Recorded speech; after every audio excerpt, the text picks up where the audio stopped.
Dealings with the Dead, number 16.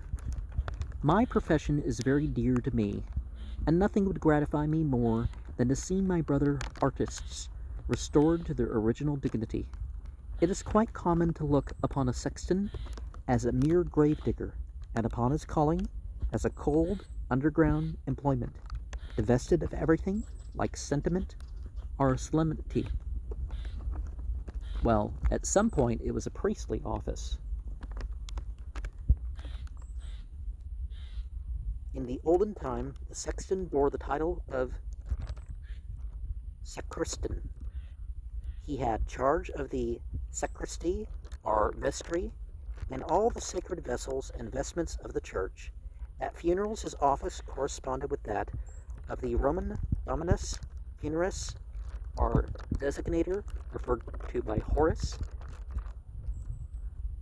Epistle 1, 7, 6, and by Cicero to Atticus 4:2. He was, in point of law, considered as having a free hold in his office, and therefore he could not be deprived by ecclesiastical censure. It was his duty to attend upon the rector, and to take no unimportant part in all those inestimable forms and ceremonies and circumgyrations and genuflections which render the worship of the High Church so exceedingly picturesque. The sexton of the Pope's chapel was selected from the order of the hermits at St. Augustine, and was commonly a bishop. His title was prefect of the Pope's sacristy. When the Pope said Mass, the sexton always tasted the bread and wine first, and when the Pope was desperately sick, the sexton gave him extreme unction. I recite these facts that the original dignity of our office may be understood. The employment of sextons has been rather singular in some countries. Mr. Bouthier states that when he visited the church of St. Clara at Stockholm, he observed the sexton during the sermon with a long rod, waking those who had fallen asleep. There's problems with that on both sides, right? I fully believe that sextons of this city are all honorable men, and yet it cannot be denied that the solemn occasion upon which their services are required is one upon which pride and sensibility forbid all higgling on the part of the customer. However, oppressively the charge of consigning a relative to the ground may bear upon one of the slender means. The tongue of complaint is effectually tied. The consciousness of this furnishes a strong temptation to imposition. Well, the exaggeration of costs nowadays is much higher than it used to be, if you look into that sort of thing. The same desire to promote the public good which induced Mr. Bentham to give his body for dissection has led distinguished individuals now and then to prescribe simple and inexpensive obsequies for themselves. Livy states, Book 48, Section 10, that Marcus Manlius Lepidus directed his sons to bury him without parade, and at a very small charge, as he was the Pontifex Maximus, possessed of wealth and of a generous spirit. The promotion of the public good was the only motive. Cheating at funerals was as common at Athens as at Rome. The Manus, as Seneca relates, Book 6, Chapter 33, the Pedaficius, condemned an unprincipled Athenian sexton for extortion in furnishing out funerals. The friends and relatives are so busy with their sorrow that they have neither time nor taste for the examination of accounts, and least of all such as concern the obsequies of near friends. I was never more forcibly impressed with the truth that where the carcass is, there the vultures will be gathered together, than in the little island of St. Croix during the winter of 1840.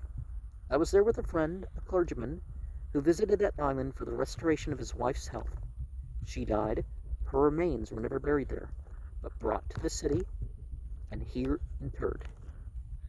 In that island, there is a tribunal called the dealing court, analogous to the court of probate or orphans' court in this country. In less than 48 hours, a bill was presented from this court for dealing with the estate of the deceased. She had no estate, no act had been done. True, but such is the custom of our island, such is the law of Denmark. After taking counsel, the bill was paid. The Danish Lutheran is the established religion of the island. The Episcopal lives by severance. A few days after this lady's decease, a bill was presented from the officers of the Danish Lutheran Church for granting permission to dig her grave in the Episcopal ground. It was objected that no permission had been asked, that no burial had been intended, that the body had been placed in spirits for its removal to the United States. It was replied, such is the usage of the island. The permission is granted and may be used or not.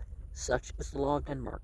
Shortly after this, a bill was presented for digging the grave.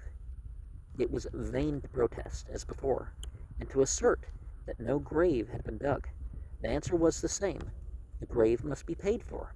It will be dug or not, as you wish. Such is the usage of the island. Such is the law of Denmark. In due time, another demand was made for carrying round invitations and attendance upon the funeral. It was useless to say that no invitations were sent, no funeral was had. Such is the custom of the island, such is the law of Denmark. The reader by this time will be satisfied that something is rotten in Denmark. This narrative appears so very improbable that I deem it right to assure the reader the circumstances are stated faithfully, and that the clergyman referred to is still living, in commending a respectable frugality in our dealings with the dead, not only with regard to their obsequies, but in relation to sepulchral and monumental expenditure. I oppose the interest of our profession, and cannot be accused of any selfish motive. A chaste simplicity is due to the occasion, for surely no more illy chosen hour can be given to the gratification of pride than that in which the very pride of man is humbled in the dust. How often have my thoughts descended from the costly sepulchred obelisk to the carnival of worms below. The well-set example of comely modesty in these matters would be productive of much advantage to the community. A man of common means, if he happens to be also a man of common sense, will not imitate the man of opulence in the splendor of his equipage or furniture, but he will too readily enter into what he deems a righteous rivalry of funeral parade, and leave his debts unpaid rather than abate 1 cubit in the height of his monument or obelisk. It is not now the custom to bury with the dead or deposit with their ashes, as in urn burial, articles of use and value to the living. We have been taught that those graves are the least likely to be violated, in which are deposited little else than mortal remains. But in a certain sense, the dead can no longer be said to carry nothing with them. The silver and its workmanship alone, which are annually buried, furnish no inconsiderable item. The outer coffin of Nathan Meyer Rothschild was of fine oak, and so handsomely carved and decorated with massive silver handles at both sides and ends that it appeared more like a cabinet or a splendid piece of furniture than a receptacle of the dead. A raised tablet of oak on the breast was carved with the arms of the deceased. The arms of the deceased, very edifying to the worms, those cunning operatives who worked so skillfully in silence and darkness. The arms of the deceased. Matthew Prior had some shrewd notions of heraldry. He wrote his own epitaph. Heralds and nobles, by your leave, here lie the bones of Matthew Prior, the son of Adam and of Eve. Let Bourbon and Nassau go higher.